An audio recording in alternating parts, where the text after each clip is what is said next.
तो नमस्कार साथियों, मैं पवन कुमार आप सभी का हार्दिक स्वागत करता हूं साथियों फिल्लर फोरम के इस मंच पर। फिल्लर फोरम ये मंच हमारा साथियों समर्पित है हायर एजुकेशन के लिए, जहां पर तैयारी करवाई जाती है एनटीए यूजीसी नेट जेआरएफ की। फर्स्ट पेपर सेकंड पेपर दोनों की ही हम तैयारी करवाते हैं साथियों। यहाँ पर सेकंड पेपर हिस्ट्री, जिसका कि मैं खुद एजुकेटर हूँ, उसकी हमारी क्लास डेली 1 बजे लाइव चलती है। और विभिन्न सोशल मीडिया साइट्स को फॉलो करने के लिए आप हमें ज्वाइन कर सकते हैं।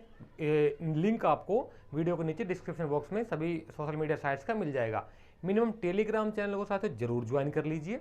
वहाँ पर मैं खुद अपडेट्स डालता रहता हूँ, डिटेल्स डालता रहता हूँ। वो डिटेल्स जो हमारी यहाँ पर किसी कारणवश छूट जाती है, जिसका हम यहाँ पर डिटेल्स एक्सप्लेनेशन में रह जाता है कुछ मटेरियल, तो वहाँ पर उसका सिलेबस जो है या चैप्टर या टॉपिक जो भी होता है हम टेलीग्राम चैनल पे पोस्ट कर देते हैं। वहाँ से आप अच्छे से डिटेल में देख सकते हैं उन चीज़ों को, ठीक है। और दूसरी बात, हमारी गूगल मीट जो होती है हर संडे को, जो नए स्टूडेंट हैं उनको बता देता हूँ, हमारी डाउट क्लियरिंग सेशन होता है एक हर संडे को रात को 9 बजे। उसका लिंक भी जो है, गूगल मीट का लिंक जो है वहाँ पर टेलीग्राम चैनल पे पोस्ट कर दिया जाता है रात को 9 बजे, और वहाँ से आप हमें ज्वाइन कर सकते हैं। और आपका जो भी डाउट हो सब्जेक्ट के बारे में, हिस्ट्री विषय के बारे में, क्लास के बारे में, ठीक है, आपकी कोई क्वारी हो, कोई क्वेश्चन हो किसी प्रकार का, तो वहाँ से आप पूछ सकते हैं हमसे।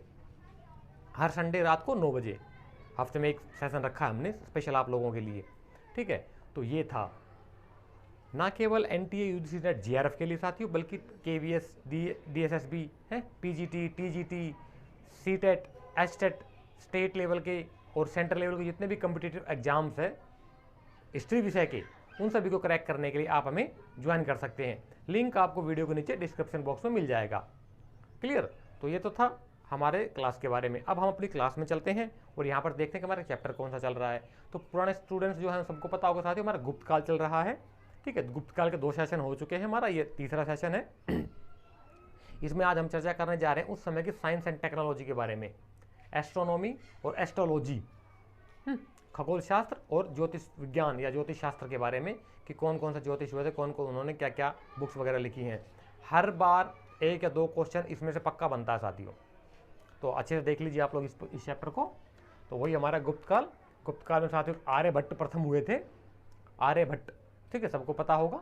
इनका जन्म हुआ था 476 5th सेंचुरी में कुसुमपुर पाटलिपुत्र में, ठीक है। इन्होंने जो पुस्तकें लिखी थी सबसे मेन है आर्यभट्टियम, आर्यभट्टिका, आर्यभट्टीय या आर्यभट्टियम भी बोल देते हैं इनको। और सूर्य सिद्धांत, जिसमें कि सूर्य से संबंधित गणनाएं की गई हैं। 10 गीतिका और 10 गीतिका, ये इनकी प्रमुख पुस्तकें हैं जिनमें इन्होंने खगोल शास्त्र के बारे में बहुत कुछ लिखा है, ठीक है। पहले खगोल शास्त्री माने गए हैं साथियों, ये प्राचीन इतिहास के पहले खगोल शास्त्री माने गए हैं, जिनको कि बीज गणित के जनक भी कहा जाता है जिन्हें। बोले तो बीज गणित के जनक मतलब एल्जेब्रा, मैथमेटिक्स में एक चैप्टर होता है ना, एक फील्ड होती है एल्जेब्रा। एल्जेब्रा मतलब बीज गणित के प्रणेता माने गए हैं इनको। चंद्र ग्रहण और सूर्य ग्रहण सबसे पहले इन्होंने ही पता लगाया था। तो चंद्र ग्रहण और सूर्य ग्रहण क्यों लगते हैं? क्योंकि सूर्य केंद्र में होता है हमारा और पृथ्वी उसके चारों तरफ चक्कर काटती है। बीच में जब चांद आ जाता है, चंद्रमा आ जाता है, तो चंद्र ग्रहण लगता है, और सूर्य ग्रहण भी इसी प्रकार से लगता है। तो सबसे पहले जो परिकल्पना दी थी इस चीज़ की, वो आर्यभट्ट ने दी थी। आर्यभट्ट ने किसकी? सूर्य ग्रहण और चंद्र ग्रहण की, ठीक है। पाई का मान, सबसे शुद्धतम पाई का मान, प्राचीन काल में सबसे शुद्धतम पाई का मान जो है, पाई की वैल्यू इन्होंने ही निकाली थी। कितनी? 3.1416, जो कि एग्जैक्ट एक्यूरेट है, जो आधुनिक संदर्भ में यूज करते हैं मैथमेटिक्स वगैरह में, ट्रिगोनोमेट्री, जियोमेट्री में हम यूज करते हैं, मैथमेटिक्स कैलकुलेशन में पाई की वैल्यू। तो वो यही इन्होंने ही सबसे पहले शुद्ध मान दिया था पाई का। हालांकि पाइथागोरस से जोड़ दिया जाता है, लेकिन ऐसा नहीं है, उससे बहुत पहले से चलती आ रही है। वराहमिहिर एक और जो वो हुए थे, क्या क्या बोलते हैं, खगोल शास्त्री साथी, जो कि 6th सेंचुरी में 590 के आसपास इनका जन्म हुआ था, जो 6th सेंचुरी में हुए थे। इनका जन्मस्थल उज्जैन मानी गई है। उज्जैन या उसके पास में काम्पिल्य या कायथा है, काम्पिल्य या कैथा भी बोल देते हैं, उज्जैन के पास में ही है। पूर्वी मालवा, मालवा राज्य में उज्जैन बड़ा शहर है, उसके पास में कायथा हालांकि एक क्या बोलते हैं सभ्यता भी रही है छोटी सी, ठीक है। वही कायथा की बात कर रहे हैं हम। और इन्होंने इनकी जो पुस्तक लिखी गई वो कौन कौन सी साथियों? पंच सिद्धांतिका लिखा इन्होंने, बृहद जातक लिखा और बृहद संहिता। बृहद संहिता बहुत इंपॉर्टेंट है, इसको आप अच्छे से देख लीजिए साथियों। बृहद संहिता में इन्होंने बहुत सारी क्या बोलते हैं फील्ड्स दे रखी हैं, बहुत सारी चीज़ें दे रखी हैं, ज्योतिष शास्त्र और खगोल शास्त्र से संबंधित बहुत सारे सूत्र दे रखे हैं इन्होंने। और क्या लिखा इन्होंने, लघु जातक, विवाह पटल और योग माया। योग माया ये जो योग सूत्र भी बोल देते हैं, ये इन्होंने पुस्तक वगैरह लिखी थी। और ये फलित ज्योतिष के विद्वान थे साथियों। फलित ज्योतिष बोले तो आज का संदर्भ जिसमें ज्योतिष शास्त्र आता है ना, राशियाँ, कौन से राशि में कौन सा ग्रह प्रवेश कर रहा है, उसका हमारे शरीर पर हमारे कार्य पर क्या प्रभाव पड़ता है, उसके लिए कौन सी अंगूठी और रत्न धारण करने चाहिए हैं। अंगूठी वगैरह पहनते हैं कुछ लोग ताबीज वगैरह गले में डालते हैं, लॉकेट वगैरह बनवा लेते हैं उनसे ग्रहों से संबंधित। मूंगा, माणिक, रत्न जोहरी के पास होते, सुनार के पास जा करके। तो वही चीज़ें सारी इन्होंने इसमें बताया है।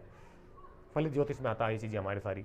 इन्होंने ये पहले विद्वान थे साथियों जिन्होंने, देखिए साथियों क्या होता है, ज्योतिष शास्त्र में 5 सिद्धांत होते हैं मेन हमारे, ठीक है। 2 मेन होते हैं, रोमक सिद्धांत और पौलिश सिद्धांत।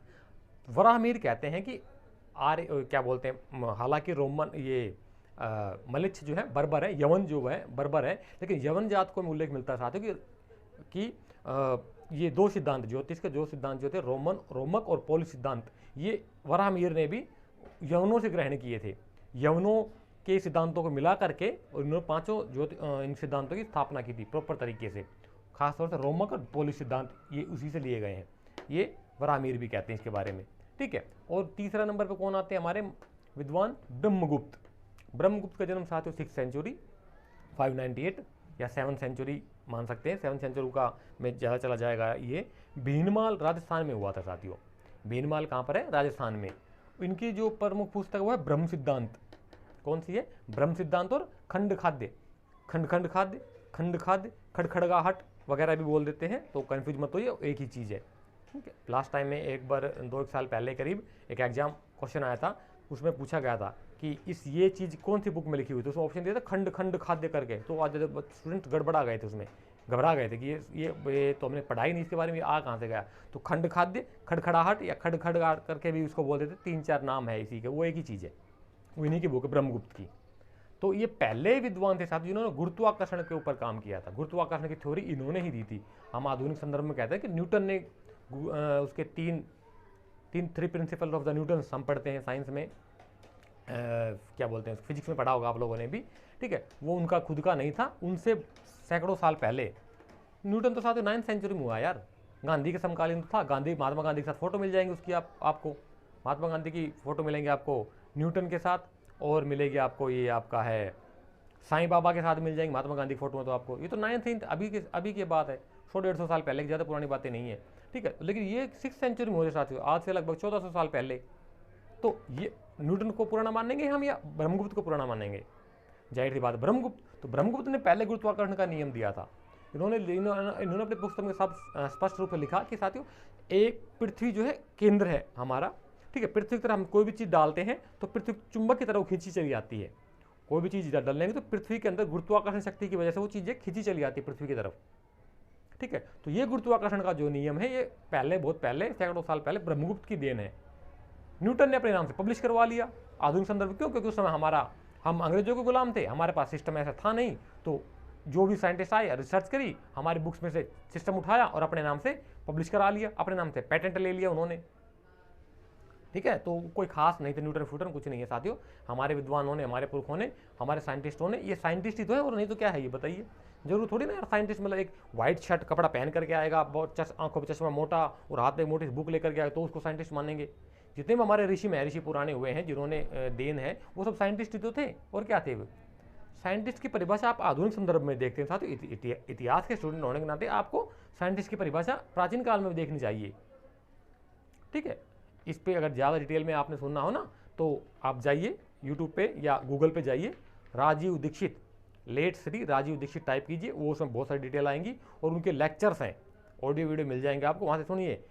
विश्व को भारत की देन एक चैप्टर है, दोबारा बता रहा हूँ, विश्व की भारत को देन, कि संसार को, भारत ने संसार को क्या क्या दिया, वो एक छोटी सी वीडियो क्लिप मिलेगी आपको, ऑडियो वीडियो मिल जाएगी, वो सुनिए, आपकी आंखें खुल जाएंगी, ठीक है।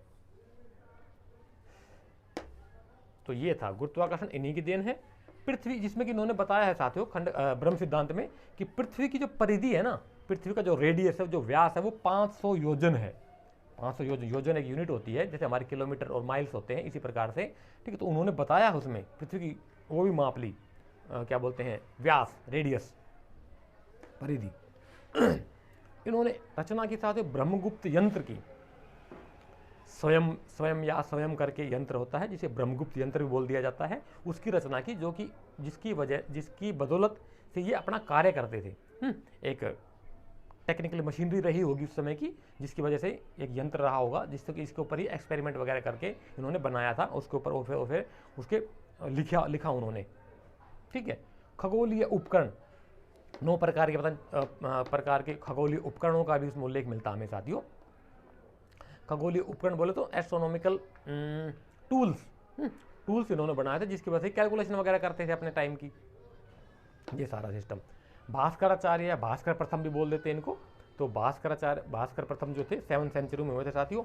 इन्होंने आर्यभट्ट के ऊपर टीका लिखी, आर्यभट्टी का, जो कि आर्यभट्ट महोदय की लिखी हुई है ना, इस आर्यभट्टी का, इसी के ऊपर इन्होंने टीका लिखी थी, किस नाम से, अश्मक तंत्र, अश्मकाय भी बोल देते हैं, अश्मक तंत्र भी बोल देते हैं इनको, इसके ऊपर लिखी थी, ठीक है। इन्होंने थ्योरी दी थी साथियों कि 0 से किसी भी संख्या का आप मल्टीप्लाई करोगे तो उसका वैल्यू 0 ही आएगी। सबसे पहले क्या दिया इन्होंने, ये शायद समझ में नहीं आएगा आपको, मैं थोड़ा डिटेल में बताऊंगा आपको।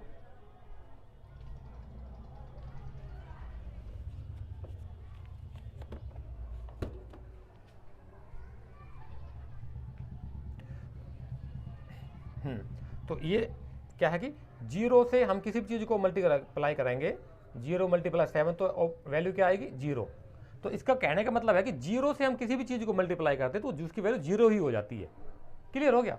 तो ये सबसे पहले कि इन्होंने दिया था भास्कर ने, ठीक है। ये जो कि 7th सेंचुरी में थे, इन्होंने अश्मक तंत्र नामक टीका लिखी थी, किस पे, आर्यभट्टियम के ऊपर, सॉरी आर्यभट्ट की लिखी हुई, आर्यभट्टियम या आर्यभट्टिका के ऊपर। क्लियर। उसके बाद हुए थे गोविंद स्वामी, ठीक है साथियों। ना केवल गुप्त काल बल्कि गुप्तोत्तर काल को भी हम साथ में ले लेते हैं, साइंस और टेक्नोलॉजी में, मतलब उस समय की जो है खगोल शास्त्र, एस्ट्रोनॉमी और एस्ट्रोलॉजी में हम पूरा ही ले लेंगे इसको। गोविंद स्वामी 9th सेंचुरी में हुए थे, 800 से 850 के बीच का टाइम पीरियड रहा इनका, जो कि केरल का जो राजा था साथ ही उस समय, उसका नाम था रविवर्मन। ये रविवर्मन के राज दरबारी थे, रविवर्मन के दरबार में रहते थे, कौन, गोविंद स्वामी। क्लियर यहाँ तक का। ये मेरे ख्याल से इधर वाला पोर्शन सभी को समझ में आ गया होगा, ठीक है। अब हम थोड़ा और देख लेते हैं। वटेश्वर नाम के विद्वान हुए थे साथियों 9th सेंचुरी में, 880 में। कहाँ पर जन्म हुआ इनका, आनंदपुर पंजाब में, पंजाब साहिब, आनंदपुर साहिब भी बोल देते हैं। यहाँ पर एक बहुत बड़ा गुरुद्वारा है, सिखों की धार्मिक मान्यता से जुड़ा हुआ है। श्रीपति 11th सेंचुरी में हुए, 11वीं शताब्दी में। ढिकोटी और सिद्धांत शेखर, ये दो इन्होंने इनकी प्रमुख पुस्तकों के नाम है, ठीक है। भास्कराचार्य, ये भास्कराचार्य जो थे 12th सेंचुरी में हुए थे साथियों। ये मेन भास्कराचार्य, वो भास्कर प्रथम थे, ये भास्कराचार्य हैं, ठीक है। भास्कराचार्य 12th सेंचुरी, 12वीं शताब्दी में, महाराष्ट्र में इनका जन्म हुआ था साथियों। और इन्होंने पुस्तक लिखी सिद्धांत शिरोमणि। क्या लिखी, सिद्धांत शिरोमणि। सिद्धांत शिरोमणि के 4 पार्ट बनाए गए इन्होंने, कौन कौन से, लीलावती, बीजगणित, ग्रहगणित और गोला, ठीक है। लीलावती, हालांकि लीलावती के बारे में बता देता हूँ एक बात साथियों, कि लीलावती जो है इनकी पुत्री थी और बहुत शार्प माइंडेड की थी। जैसे कि ये साधारण सी बात है यार, इसका पिता इतना विद्वान आदमी होगा, उनके बच्चे विद्वान होंगे, ठीक है। तो पुत्री जो थी, तो इसमें ये जो है क्या बोलते हैं, सिद्धांत शिरोमणि में, लीलावती जो पुस्तक लिखी इन्होंने, लीलावती में ये क्या बोलते हैं, ये प्रश्नोत्तर में है, संवाद के रूप में है। ये अपनी पुत्री से एक प्रश्न पूछते हैं, पुत्री संस्कृत में है, बहुत लंबा, मैंने बहुत पहले पढ़ी थी वो। तो प्रश्नोत्तर संस्कृत में एक प्रश्न पूछते हैं अपनी बेटी से, और जब जो बेटी इनकी छोटी होती है तो फिर वो बेटी की बजाय खुद ही उसका आंसर देते हैं, वार्तालाप शैली में, संवाद शैली में, डिस्कशन टाइप में है, तो खुद ही उसका फिर आंसर देते, फिर उसकी डिटेल देते हैं। वो पहले बेटी प्रश्न पूछेंगे, फिर उसके बाद डिटेल देंगे। हालांकि कुछ विद्वान लीलावती को इनकी पुत्री ना मानकर इनकी पत्नी भी मानते हैं। ये भी एक थोड़ा सा कॉन्ट्राडिक्टरी है, इनके सामने टाइम में विवाद है कि कुछ विद्वान इनकी जो लीलावती है इनकी बेटी ना मानकर इनकी पत्नी मानते हैं। हालांकि बेटी ही थी वो, राजीव दीक्षित भी यही कहते हैं, और ज़्यादातर इतिहासकार इसी बात पर सहमत है कि लीलावती इनकी पुत्री थी। तो लीलावती में गणित के बहुत सारे सूत्र हैं। लीलावती के बारे में राजीव दीक्षित तो यहाँ तक कहते हैं कि वो पेड़ों के पत्ते तक गिन लेती थी, पेड़ों के पत्ते भी गिन लेती थी, ऐसी इतना विदुषी थी वो। अब पता नहीं कौन सी टेक्नोलॉजी रही होगी, गिनती थी नहीं गिनती थी, जो भी है उस समय की रहा होगा कुछ ना कुछ। लेकिन एक चीज़ बता देता हूँ साथियों, वैदिक गणित अगर आपको समय मिले तो वैदिक गणित जरूर पढ़िए आप। वैदिक गणित में तो ऐसी ऐसी ट्रिक्स हैं, ऐसे ऐसे सूत्र हैं कि आप हर चीज़ की कैलकुलेशन कर सकते हो बगैर कागज़ पेन के, वर्बली वैसे ही कर लोगे। ठीक है, एक हुई है महान गणितज्ञ हमारे समय में शकुंतला भगवाड़िया, आप देखोगे डिटेल में गूगल पे मिल जाएगी। शकुंतला भगवाड़िया वो शो करती थी अपने मैथमेटिक्स से रिलेटेड, और दर्शकों में से, व्यूवर्स में से पूछती थी आप कोई भी संख्या बताइए, 2 संख्या बताइए, 2 संख्याओं का आप कैलकुलेशन करेंगे, इससे पहले कि कंप्यूटर कैलकुलेटर कैलकुलेशन करेगा उससे पहले मैं आपको बता दूंगी उसका आंसर। आप देखिए क्या वो कितनी महान गणितज्ञ रही थी शकुंतला भगवाड़िया। रेवाड़ी डिस्ट्रिक्ट हरियाणा राज्य से संबंध रखती थी वो। अब तो हालांकि उनकी डेथ हो चुकी है मेरे ख्याल से। तो मैंने खुद उनको लाइव देखा। हमारे जब हम छोटे थे, स्कूल में पढ़ते थे, तो हमारे वहाँ पे उस समय वो किसी मंत्री पद पर थी शायद, वो आई थी एक बार हमारे स्कूल के अंदर। हम छोटे छोटे प्राइमरी स्कूल में पढ़ते थे उस समय, तो वो हमारे वहाँ पर आई थी। हालांकि ज़्यादा समय नहीं दिया उन्होंने, वो उनका पॉलिटिकल कुछ प्रोसेस था, उसमें देखा था हमने उनको। ठीक है, तो सौभाग्य हमारा, मैं तो कहूँगा जो हमें उनके दर्शन हुए ऐसे महान गणितज्ञों के, तो अगर आपको टाइम मिले तो जरूर देखिए, बहुत अच्छी चीज़ है। अच्छा, ये हो गया। तो हाँ, लीलावती इनकी पुत्री थी। बीजगणित, ग्रहगणित और गोला, गोला मतलब रेडियस से संबंधित है। ये 4 पार्टों में बटा हुआ सिद्धांत शिरोमणि, इन 4 पार्टों में। तो जो गोला है ना वो रेडियस से संबंधित है। रेडियस मतलब गोलाकार, उसमें ज्या त्रिज्या है, ट्रिगोनोमेट्री, ज्योमेट्री और ट्रिगोनोमेट्री के जो सूत्र जो आते हैं वो उसके अंदर आता है आपका पूरा। क्लियर। और क्या हुआ साथियों, गुप्त काल के साथ साथ हम आप चिकित्सा शास्त्र को भी ले लेते हैं थोड़ा सा। चिकित्सा में मेडिकल लाइन में, मेडिकल फील्ड में क्या क्या था। तो देखिए साथियों, एक स्टार्टिंग से बता देता हूँ, हिस्ट्री के स्टूडेंट हो साथियों, आपको पता होना चाहिए कि हालांकि ये हमारी पौराणिक और धार्मिक मान्यता है कि देवताओं के डॉक्टर या वैद्य हुए थे अश्वनी कुमार, अश्वनी बंधु, 2 भाई थे। ठीक है, अश्वनी कुमार हुए थे। और मनुष्यों के जो हुए थे, क्या बोलते हैं, डॉक्टर, वो हुए थे धन्वंतरी, महर्षि धन्वंतरी। ठीक है, तो ये हमारे पौराणिक मान्यता है। हालांकि ये आधुनिक इतिहास का इस चीज़ को नहीं मानते हैं, वो उनका अपना मत है। ठीक है, तो क्या है, सुश्रुत संहिता, महर्षि सुश्रुत जो हुए थे साथियों, वो शल्य चिकित्सा के प्रणेता थे। शल्य चिकित्सा बोले तो ऑपरेशन, चीर फाड़ करके टाका लगाना। कोई व्याधि हो गई है, कोई रोग हो गया है हमारे शरीर में, तो अब दवाइयों से बात नहीं बन पा रही है, तो ऑपरेशन करना पड़ेगा, तो वो शल्य चिकित्सा में आता है हमारा ऑपरेशन। शल्य चिकित्सक थे सुश्रुत। धन्वंतरी ने इंजेक्शन और पट्टी विधि की खोज की थी साथियों। ये इंजेक्शन, जो आधुनिक संदर्भ में हम इंजेक्शन बोल देते हैं, तो उस समय सुइयों से इलाज जो होता था, वो इंजेक्शन पद्धति ही थी। इंजेक्शन सुइयों से की बात ध्यान आई साथियों। टीपू सुल्तान, सबको पता होगा, के पिता थे हैदर अली। ठीक है, हैदर अली और अंग्रेजों के बीच में जब लड़ाई हुई थी ना साथियों, सेकंड वार, कर्नाटक का दूसरा युद्ध हुआ, मैसूर का दूसरा युद्ध जब हुआ था, जिसमें कि हैदर अली मारा गया था, तो उसमें लड़ाई चल रही थी। तो उसमें अंग्रेजों का जो सेनापति था कर्नल कूट करके था। कर्नल कूट की हैदर अली ने नाक काट दी थी तलवार से, हैदर अली की नाक काट दी थी। तो वो टूटी हुई अपनी नाक, कटी हुई नाक को लेकर घोड़े पे जा रहा था।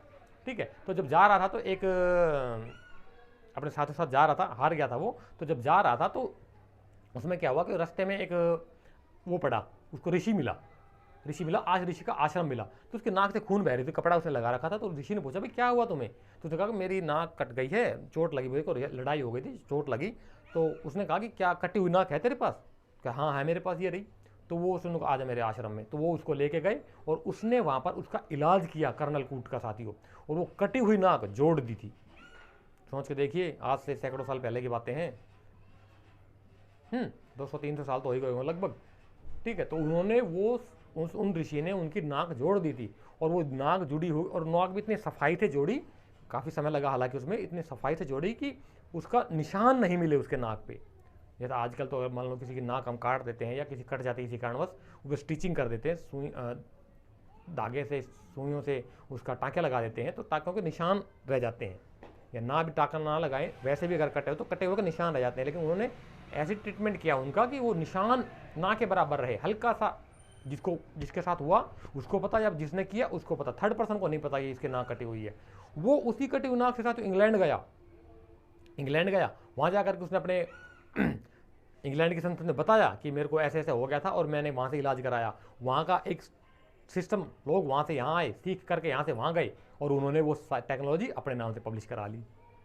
कितने नीच नकारा लोग हैं यार, बताओ। हमारे यहाँ पर आकर के हमारी टेक्नोलॉजी, हमारे सिस्टम, हमारी एस्ट्रोनॉमी, हमारा सारा सिस्टम, हमारी मेडिकल साइंस को चुरा करके अपने नाम से पब्लिश करवा रहे हैं। हमारे यहाँ के भोले भाले लोग सब सिखा देते हैं उनको कि हमारे यहाँ तो अहिंसा परमो धर्म है, कर भला तो हो भला। हमारे यहाँ का तो सिस्टम ऐसा रहा है, तो हमारे यहाँ के लोग भलाई में मर जाते हैं बेचारे। क्लियर? चलो देखते हैं। ये हो गया धन्वंतरी के बारे में। इंजेक्शन का सिस्टम इन्होंने लॉन्च किया और पट्टी विधि, पट्टी बांध, जो ड्रेसिंग्स बोलते हैं, चोट लग जाती है तो पट्टी कर देते हैं दवाई लगा करके। वही शालिहोत्र नाम के जो चिकित्सक हुए ना साथियों, वो पशु चिकित्सक थे पहले। शालिहोत्र को पहला पशु चिकित्सक माना गया है। बोले तो veterinary doctor, first veterinary doctor ancient history में। ठीक है। महर्षि वाग्भट साथियों चरक के शिष्य हुए थे। चरक ने चरक संहिता लिखी थी। इन्होंने 2 पुस्तकें लिखी। महर्षि वाग्भट ने 2 पुस्तकें लिखी थी। कौन कौन सी? अष्टांग हृदयम और अष्टांग संग्रहम। अष्टांग हृदय और अष्टांग संग्रह, या अष्टांग हृदय और अष्टांग संग्रहम नाम के 2 पुस्तकें लिखी थी, जिसमें कि बहुत सारे सूत्र दिए हुए हैं, बहुत सारे फॉर्मूलाज दिए गए हैं ट्रीटमेंट के। और पालक्य जो हुए थे साथियों, ये हस्तायुर्वेदी हुए थे। हस्तायुर्वेदी बोले तो हाथी के चिकित्सक। लिख देता हूँ, कुछ लोग कंफ्यूज हो जाएंगे।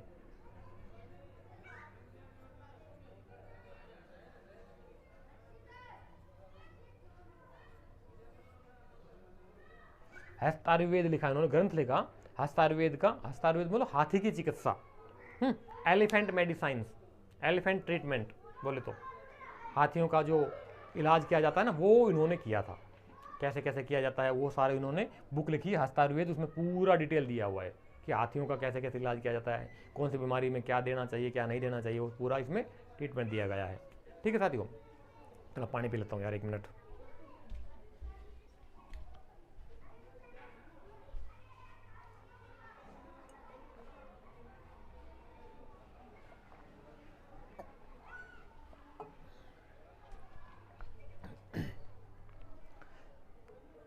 ठीक है साथियों, तो यहाँ तक का ही हमारा चैप्टर आज की में इस वीडियो में हमारा साइंस एंड टेक्नोलॉजी कंप्लीट हो गया है। गुप्त काल का और गुप्तोत्तर काल का, गुप्त काल और गुप्त काल के आगे तक हम पूर्व मध्यकाल तक आ गए हैं, क्योंकि 11वीं सेंचुरी 12वीं सेंचुरी तक का भी हमने एक या 2 चीज़ें ली हैं। 12वीं सेंचुरी के भास्कराचार्य को हमने यहाँ पर ले लिया है। ठीक है, तो इसके बाद अब आगे का थोड़ा सा चैप्टर बचा हुआ, वो उसकी डिटेल्स मैं साथियों टेलीग्राम चैनल पर पोस्ट कर दूंगा, वहाँ से आप देख लीजिए। नेक्स्ट चैप्टर हमारा नया चैप्टर के साथ फिर दोबारा से हम शुरुआत करेंगे। ठीक है, तब तक के लिए आप हमारे साथ बने रहिए, आप स्टडी कंटिन्यू लगे रहिए साथियों। देखिए साथियों, टाइम कम है, स्पीड अपनी बढ़ा लीजिए। कल भी कुछ स्टूडेंट कहते हैं हम तो एनसीएंट उस पर क्या बोलते हैं एनसीईआरटी पढ़ रहे हैं यार। अरे यार अभी तो 2 महीने हमारी क्लास हो गए, 45 क्लास हमारी हो चुकी है। वो कुछ स्टूडेंट अभी तक एनसीईआरटी पे अटके हुए हैं। एनसीईआरटी में से तो वो तो एक बेस हो गया, हमारे बेसिक चीज़ें हो गई। ठीक है, तो अपनी स्पीड बढ़ाइए यार, फटाफट काम करिए ताकि हमारी क्लास को हम और आगे ले सकें। बहुत ज़्यादा सिलेबस अभी हमारा बचा हुआ है।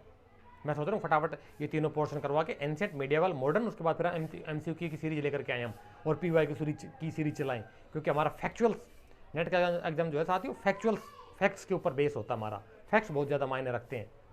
बुक्स में इतने सारे ज़्यादा फैक्ट्स होते हैं कि वो हम मेमोराइज नहीं रख सकते उन सारे फैक्ट्स को। वो बार बार कंटिन्यू प्रैक्टिस करनी पड़ती है उस चीज़ के लिए भी। बहुत मोटी मोटी बुक्स होती है हमारी, सबको पता है। हायर एजुकेशन के स्टूडेंट हो आप लोग। ठीक है, तो नेक्स्ट वीडियो में फिर मिलते हैं साथियों। जब तक आप लगे रहिए अपने स्टडी में कंटिन्यू। कोई डाउट हो आपका, कोई क्वेश्चन हो तो आप नीचे कमेंट बॉक्स के माध्यम से कमेंट करके पूछ सकते हैं हमसे साथियों। लाइव वीडियो क्लास के अंदर अपनी प्रेजेंट जरूर दिया करिए आप साथियों। अभी हेलो करिए अपने कमेंट बॉक्स में, हेलो, हाय या गुड आफ्टरनून वगैरह लिखिए। जैसी वीडियो शुरू होती है उसी तुरंत लिखा कीजिए। कुछ स्टूडेंट लिखते हैं, कुछ स्टूडेंट नहीं लिखते हैं। हमें पता लग पाता कौन स्टूडेंट्स ने हमारी क्लास अटेंड की है। मैं पर्सनली उनको ऑब्जर्व करता रहता हूँ। ठीक है, तो लिखा करिए यार, क्या दिक्कत है। ठीक है, तो फिर मिलते हैं नेक्स्ट वीडियो के अंदर नए जोश और जुनून के साथ। जब तक के लिए धन्यवाद आप सभी के साथियों। लगे रहिए स्टडी के अंदर, और जय हिंद और जय भारत।